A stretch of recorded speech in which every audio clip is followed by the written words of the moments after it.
Covid duties చేస్తున్నప్పుడు ఆవిడ నా దగ్గరకు వచ్చారు. ఏమని చెప్పారంటే, మేడం మా అబ్బాయికి 2 కిడ్నీస్ ఫెయిల్యూర్ అయిపోయినాయి. ఆ 2 కిడ్నీస్ ట్రీట్మెంట్కి ఎక్కడికి వెళ్ళినా సరే అందరూ కోవిడ్ ట్రీట్మెంటే చేస్తున్నారు, కానీ మా అబ్బాయికి ట్రీట్మెంట్ చేయట్లేదు.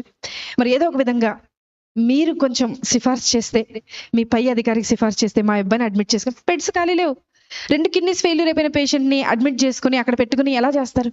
చేయలేని పరిస్థితి. నేను అంటాను, ఒకసారి డాక్టర్ గారిని అడిగి చూస్తానమ్మా అన్న. డాక్టర్ గారిని అడిగితే డాక్టర్ గారు అన్నారు, 2 కిడ్నీల ట్రీట్మెంట్ ప్రస్తుతానికి మనం స్టార్ట్ చేయాలి అని అన్న బేసిక్గా ఒక రోజుకి 24 గంటలకి 1.5 లక్షల రూపాయలు అవుతాయి. కార్పొరేట్ హాస్పిటల్ అది.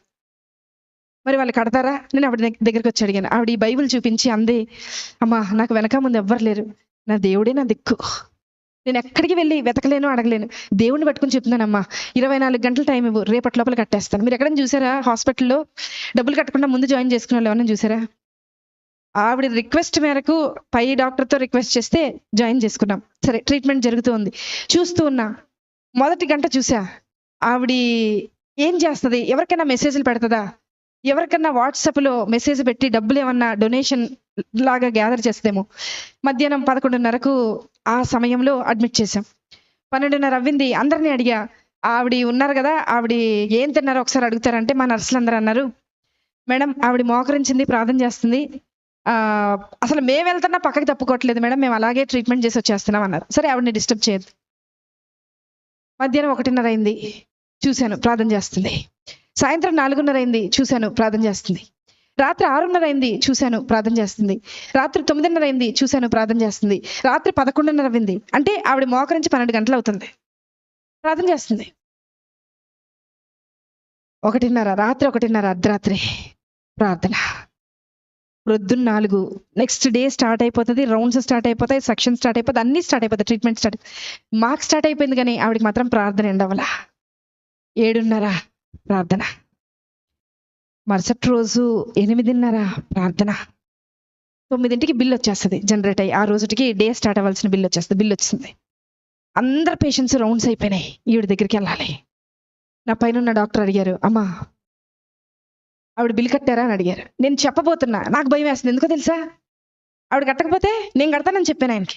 కానీ ఆవిడ ప్రార్థన చూసి నేను అనుకున్నా, కనీసం ఒక 75% నేను కడదాం, ఏదో చైన్ ఉంటుంది కదా, మా ఆయనకి తెలియకుండా అమ్మేసి కట్టేసేద్దామని అనుకున్నా.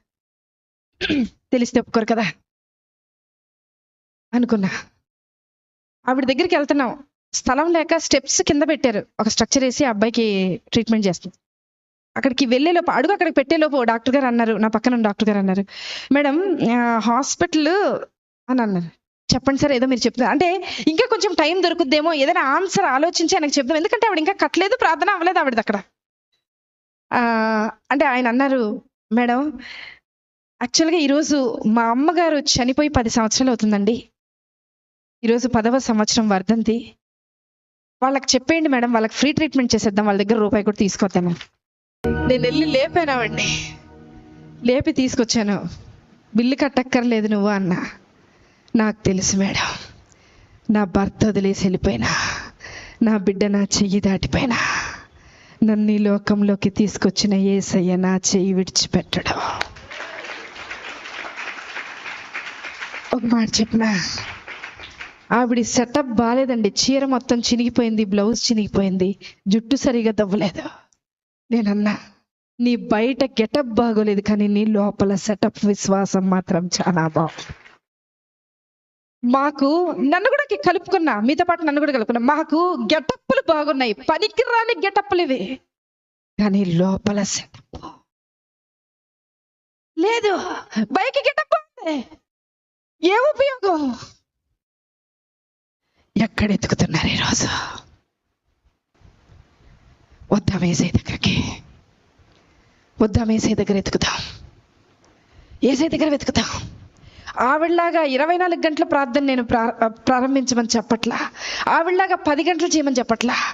విసుకక్క ఆయన సన్నిధిని వెతుకుతూ ఉందాం, విసుకక్క వెతుకుతాం, మళ్ళీ మళ్ళీ వెతుకుతాం.